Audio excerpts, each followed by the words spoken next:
Kembangkan potensi diri dan majulah bersama FKIP.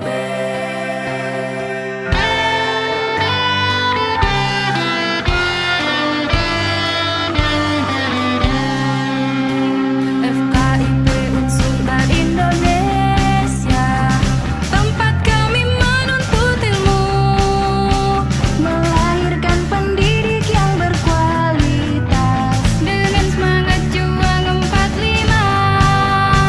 Segala doa kami panjatkan, dengan usaha kami bangkit, kembangkan potensi diri dan majulah, pantang menyerah sebelum gapai cita. Maju dan jayalah kita bersama, sivitas akademika FKIP, membina menghasilkan insan malami di kampus yang penuh perjuangan.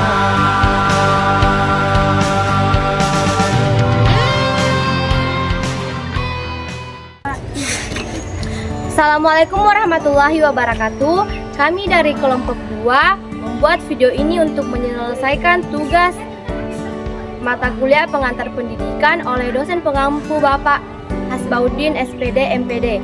Sebelumnya, kami dari kelompok 2 beranggotakan 6 orang dan di samping kanan saya Perkenalkan, nama saya Mirna Irawati dengan NIM H0523501. Perkenalkan, nama saya Sri Wulandari dengan NIM H023376. Oke, dan di samping kiri saya Saya Muhammad Rusdi dengan NIM A05235522. Saya Reski Awalia dengan NIM H05233384. Saya Salsabila dengan NIM H05233377. dan saya Sri Syahir Ramadhani dengan NIM H05233375. Pengertian pendidikan. Pendidikan atau edukasi adalah usaha dasar terencana untuk mewujudkan suasana belajar dan proses pembelajaran agar peserta didik secara aktif mengembangkan potensi dirinya untuk memiliki kekuatan spiritual, keagamaan, pengendalian diri, kepribadian, kecerdasan, akhlak, ilmu hidup, pengetahuan umum, serta keterampilan yang diperlukan dirinya untuk masyarakat berdasarkan landasan Undang-Undang Dasar. Permasalahan pendidikan di Indonesia meliputi berbagai aspek, diantaranya yaitu yang pertama, akses dan kualitas pendidikan. Banyak daerah, terutama di wilayah terpencil, yang masih kurang kesulitan mendapatkan akses pendidikan yang memadai.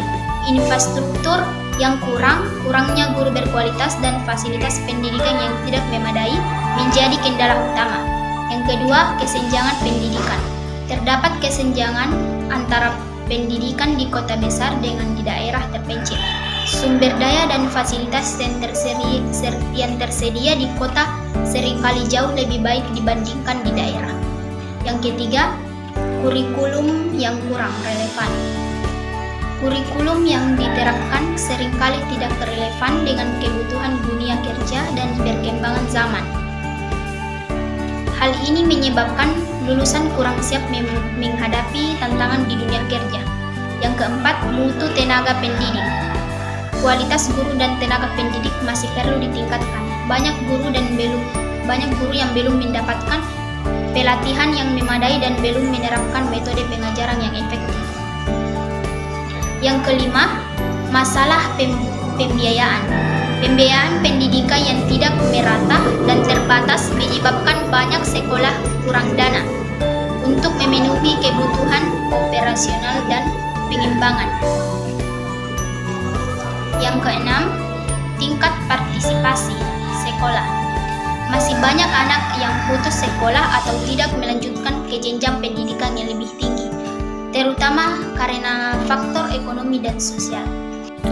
C. Pelajar dipendidik. Dengan perkembangan zaman di dunia pendidikan yang terus berubah dengan signifikan sehingga banyak merubah pola pikir pendidik. Dari pola pikir yang awan dan kaku menjadi lebih modern, hal tersebut sangat berpengaruh dalam kemajuan pendidikan di Indonesia. Menyikapi hal tersebut, pakar-pakar pendidikan mengkritisi dengan cara mengungkapkan dan teori pendidikan yang sebenarnya untuk mencapai tujuan pendidikan yang sesungguhnya. Tujuan pendidikan adalah menciptakan seseorang yang berkualitas dan berkarakter sehingga memiliki pandangan yang luas ke depan untuk mencapai suatu cita-cita yang diharapkan dan mampu beradaptasi secara cepat dan tepat dalam berbagai lingkungan. Karena pendidikan itu sendiri memotivasi diri kita untuk lebih baik dalam segala aspek kehidupan. Bagi sebagian orang, pengalaman kehidupan sehari-hari lebih berarti daripada pendidik formal. Seperti kata Mark Stein, saya tidak pernah membiarkan sekolah mengganggu pendidikan saya.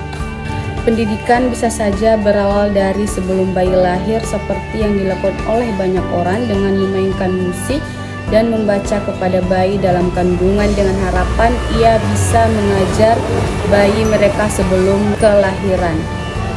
Adapun istilah pendidikan, memang istilah pendidikan dan pengajaran merupakan istilah yang lebih serupa dan mirip, namun sebenarnya hasil akhir keduanya berbeda.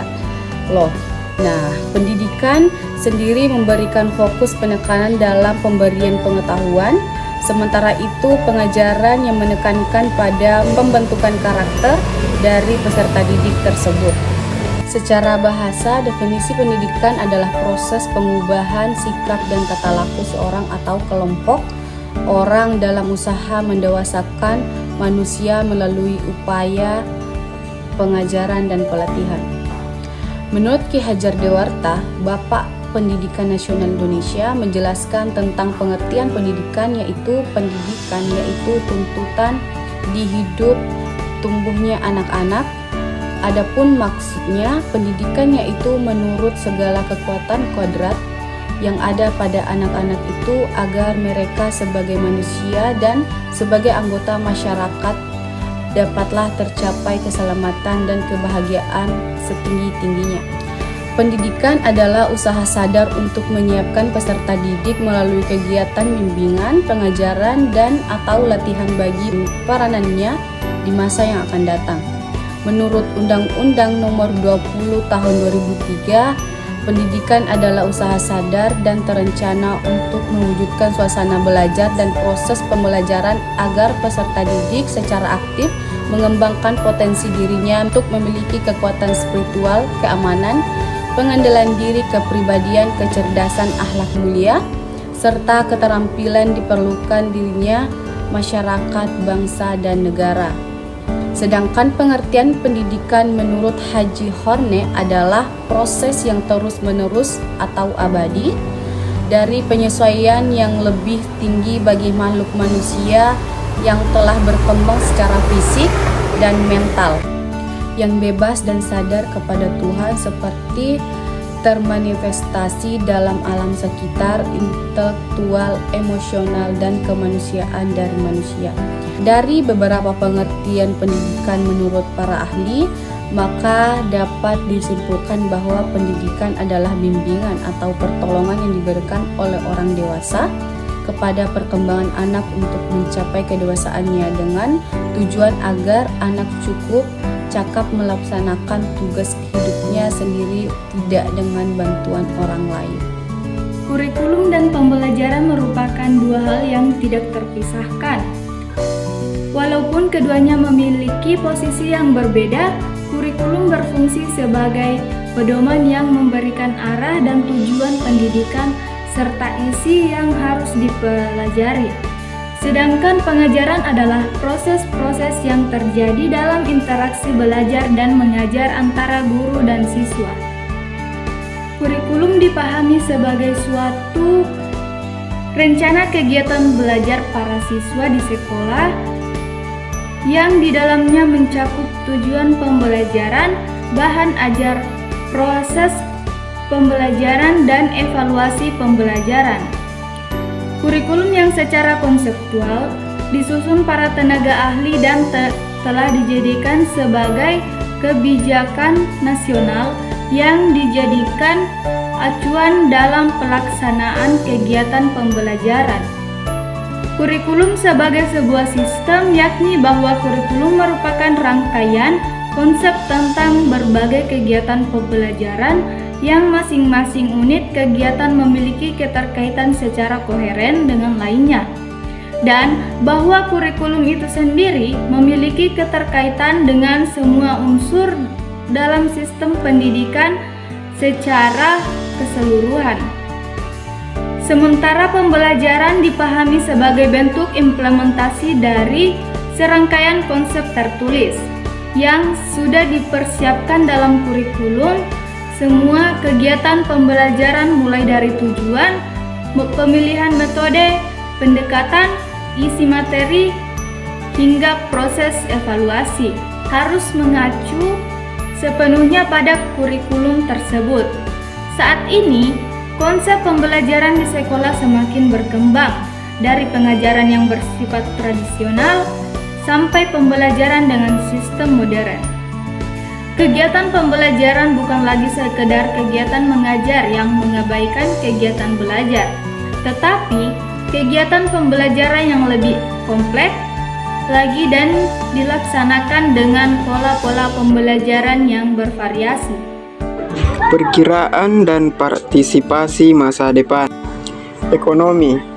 Perkiraan ekonomi digital tumbuh. Pekerjaan baru di teknologi, partisipasinya, adaptasi, inovasi, dan kebijakan mendukung. Sosial dan demografi. Perkiraan urbanisasi, populasi menua, keanekaragaman meningkat, partisipasinya, adaptasi sosial.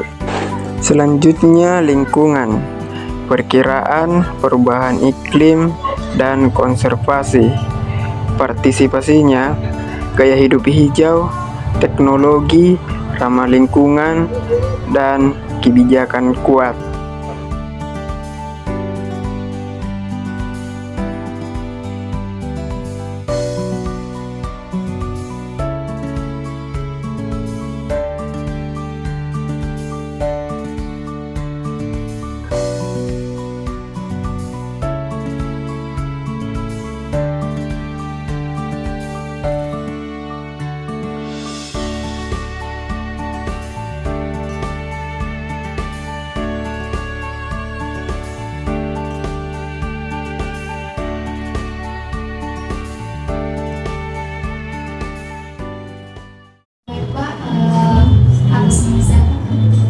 Saifuddin, SPD.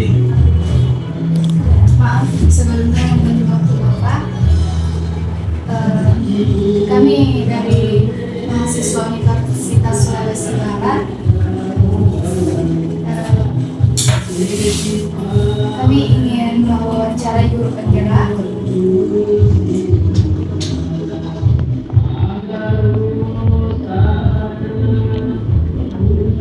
Bagaimana pendapat Bapak tentang potret pendidikan saat ini? Pendidikan saat ini sebenarnya sementara mengalami kemajuan yang sangat besar. Menurut saya mengalami kemajuan yang sangat besar. Di antaranya di sini indikatornya adalah bahwa adanya perubahan kurikulum sebelumnya menjadi kurikulum merdeka, sehingga akan bisa suatu waktu nanti jika ini terus berlanjut, maka pendidikan itu akan semakin baik ke depannya. Kalau masalah saat ini memang pendidikan kita sementara ini masih terlalu baik, tetapi dengan perubahan dan usaha-usaha yang masif ini, perubahan berbagai macam kurikulum ini, kurikulum yang saat ini, saya kira dan saya yakin pendidikan itu akan mengalami peningkatan yang lebih baik lagi. Ya. Kemudian apa saja permasalahan yang sering Bapak hadapi saat ini? Ya, kalau permasalahan sekarang ini tentu masalah proses pembelajaran. Ya, pembelajaran saat ini masih banyak yang berpusat pada guru dan kemudian pendidikan itu masih dianggap sebagai suatu yang bukan hanya menuntun, tetapi kadang-kadang pendidikan itu menjadi suatu pemaksaan terhadap siswa.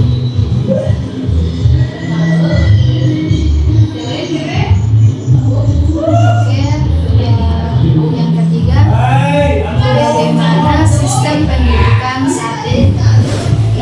Kalau sistem pendidikan saat ini itu tadi saya katakan, ini sudah agak lebih bagus. Kurikulum sekarang yang dipakai itu adalah kurikulum Merdeka, sehingga sistem pendidikan itu semakin lama semakin baik. Oke, bagaimana apa saja kelebihan dan kekurangan dan dalam kurikulum Merdeka saat ini? Ya, untuk kekurangannya, orang masih belum 100% orang memahami tentang implementasi kurikulum Merdeka, mulai dari pemahaman tentang apa itu kurikulum Merdeka, seperti apa isi kurikulum Merdeka, kemudian bagaimana menjalankan kurikulum Merdeka. Itu kelemahan-kelemahan yang masih ada. Dan tentu kalau kelebihannya adalah dengan adanya kurikulum Merdeka ini, maka pendidikan itu, proses pembelajaran itu akan membawa anak-anak menjadi anak-anak yang nanti, siswa nanti yang akan datang ini setelah mengalami pembelajaran Merdeka ini akan menjadi manusia-manusia yang kreatif, inovatif, dan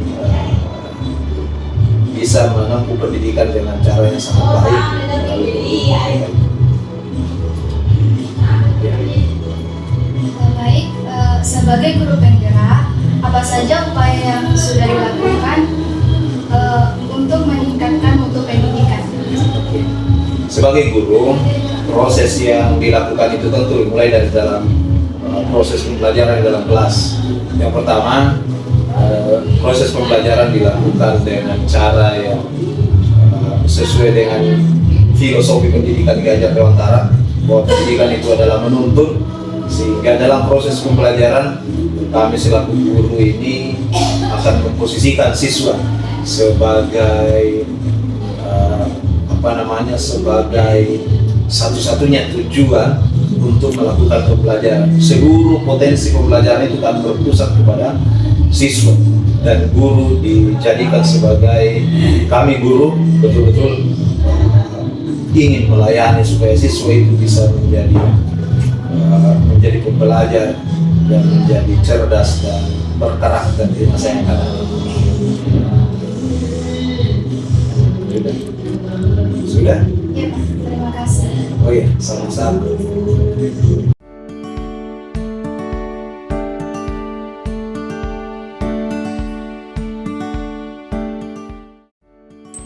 Kurikulum Merdeka memberikan kebebasan kepada sekolah dan guru untuk mengembangkan kurikulum yang sesuai dengan kebutuhan dan potensi siswa, serta kondisi lokal.